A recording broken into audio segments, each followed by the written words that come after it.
Imagine an animal that can survive being boiled, okay, then frozen to a degree of absolute zero, Mhm. blasted with radiation, 1,000 times what would kill us, and even, get this, launched into the vacuum of space. It sounds completely fictional. It really does, straight out of science fiction, right? Mhm. Well, today we're taking a deep dive into the real-life superhero of the microscopic world, the tardigrade. The water bears. Exactly. Or moss piglets. They're way more than just resilient little things. They hold these incredible secrets to extreme survival. Secret scientists are really just starting to figure out. Hmm. So we'll explore what makes them basically indestructible, what we can learn from them, and, how their superpowers might actually help us one day. Absolutely. These tiny invertebrates, they were first described way back in 1773 as little water bears. Yeah. And they just fundamentally challenge our ideas about the limits of life. Yeah. And what's really fascinating, I think, isn't just what they survive, but how they do it. And the implications, well, they're huge for medicine, space travel, even understanding evolution itself. Okay, so settle in, everyone, as we unpack the amazing world of tardigrades. And hey, if you're enjoying this deep dive, please do hit that like button, subscribe for more, and maybe check out our affiliate links for some related reading. And let us know in the comments. Oh, definitely. Let us know what other topics you want us to dive into. Good. Okay, so let's start with the basics. For anyone maybe not familiar, what exactly is a tardigrade, and just how extreme are we talking here? Right. So tardigrades are these segmented, eight-legged microanimals. Tiny, usually no bigger than maybe 1.3 millimeters. Kinhead size, Yeah, basically. exactly. You often find them in damp places like moss or lichen. But yeah, their real claim to fame is surviving stuff that would instantly kill almost anything else. Like what kind of stuff? We're talking incredible temperature ranges from uh, near absolute zero, minus 272 Celsius, up to boiling and beyond 150 Celsius. Pressure 6 times greater than the deepest ocean trench. Radiation, like you said, maybe 1,000 times the lethal dose for humans. And yes, the vacuum of space. They've even survived being shot out of a gun, right? I read that somewhere. Some studies, yes, around 900 meters per second. It's truly remarkable resilience. It's jaw-dropping, not just some weird little creature. It's a biological marvel. And they find them everywhere, right? Mountains, deep sea, hot springs. Hmm. Pretty much worldwide, from the Himalayas to deep sea vents. It almost makes you wonder if they're, I don't know, not from around here. Well, that's an intriguing idea. Their space survival definitely fuels theories like panspermia. The idea that life could travel between planets on meteorites? Maybe. Right. I mean, get this. 2007 European Space Agency mission, FOTON M3. They sent dehydrated tardigrades into low Earth orbit. Okay. When they came back, over 68% of the ones shielded from UV radiation just reanimated, woke up. And many even produced viable embryos afterward. Seriously, after being in space. Seriously. Yeah. So it raises this really big question. Why does a creature evolved on Earth have the toolkit to survive outer space? That is a huge question. Okay, let's dig into the how. How do these tiny things pull off these incredible feats? What's the biological magic trick? Right. The main secret is a process called cryptobiosis. Essentially, they enter this state called a ton. A ton. T-U-N. T-U-N, yeah.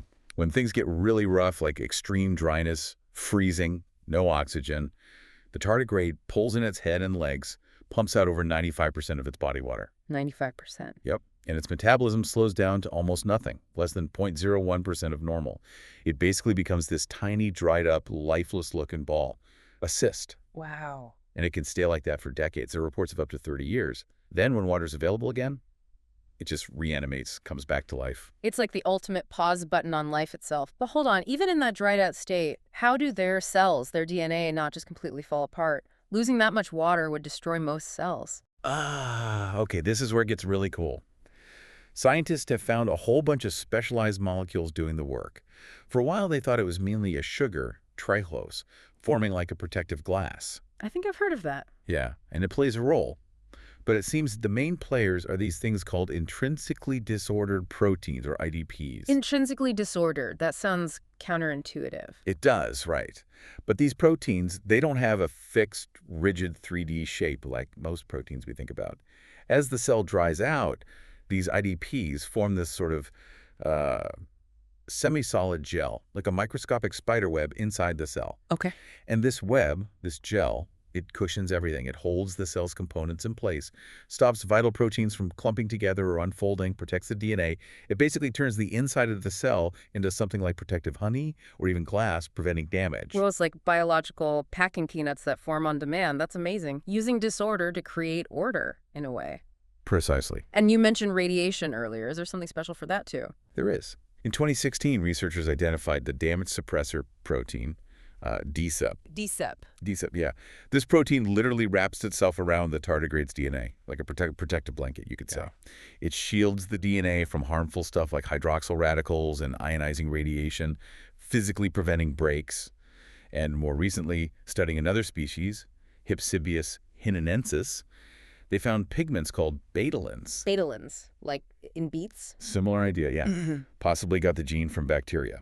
These pigments help neutralize harmful molecules from radiation too. Plus, they have enhanced DNA repair mechanisms, so it's this whole multi-layered defense system. It's just incredible. A whole toolkit for survival. So what does this mean for us? For humans, can we actually, like, borrow these tardigrade superpowers? Well, people are certainly trying. The potential applications are frankly huge. Yeah, like what? Scientists at Harvard Medical School and other places, they're actively working on engineering optimized versions of these proteins, the IDPs and DSEP. To do what? The big idea is to create therapies that could sort of hit the pause button on cell damage during things like traumatic injuries, heart attacks, strokes, even sepsis. Wait, pause a heart attack? How? By slowing down the metabolism in the damaged cells, preventing inflammation, stopping cells from dying off unnecessarily, basically buying crucial time.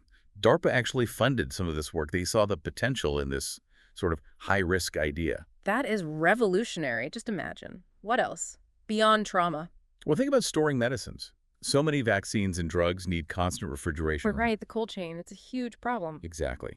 Research shows that if you mix sensitive human proteins like factor VIII for hemophilia with these tardigrade IDPs, they can stay stable and functional at room temperature for much longer. No way. That would change everything for distribution, especially in remote areas. Absolutely. And potentially for cryopreservation too, freezing eggs for IVF more safely, maybe even whole organs for transplant someday. Organs. Wow. It's a longer shot, but the principle holds. NASA's also looking into it for protecting food and medicine on long space missions. And that DSEP protein, it's shown promise in protecting healthy cells in mice during radiotherapy for cancer. Reducing side effects. It really is like a biological Swiss Army knife, isn't it? Tackling all these different problems. It really seems that way. And these things, they've been around forever, right? Since the Cambrian. Over 500 million years. Survived mass extinctions. They're ancient survivors. So why? Why did they evolve this crazy resilience? And do they have any weaknesses at all? Surely they can't be totally invincible. Good questions. The resilience likely came about when they moved from water to land, that whole terrestrialization process. Unlike other land animals, they never really developed waterproof skin. Oh, interesting. So their outer layer, their cuticle, is permeable.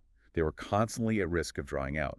So they needed a way to cope, and that seems to be how the ton state, the cryptobiosis, evolved. So needing to survive drying out accidentally gave them resistance to freezing and radiation. It seems that way, yeah. Halting their biology to survive dehydration inadvertently made them tough against other stressors, too. Kind of an evolutionary bonus prize. Huh.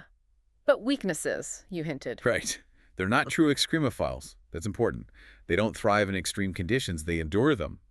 Prolonged exposure still increases their mortality rate. Okay, so they can take a hit, but not forever. Exactly.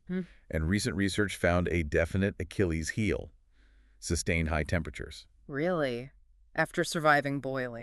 Yeah, but that's usually for short periods or when they're already in the ton state. An active tardigrade, one just crawling around, can die at temperatures as low as 37 degrees Celsius if it doesn't have time to dehydrate and enter the ton state. 37°C, that's barely above human body temperature. Exactly. And even in the ton state, a really hardy species like Rhamazodius varionatus could only survive about 24 hours at around 63 Celsius. So climate change could actually be a real threat to them, even the toughest creatures on Earth. It absolutely could be. They might outlast us in a sudden catastrophe, but long-term sustained warming, that's a different challenge, even for a tardigrade.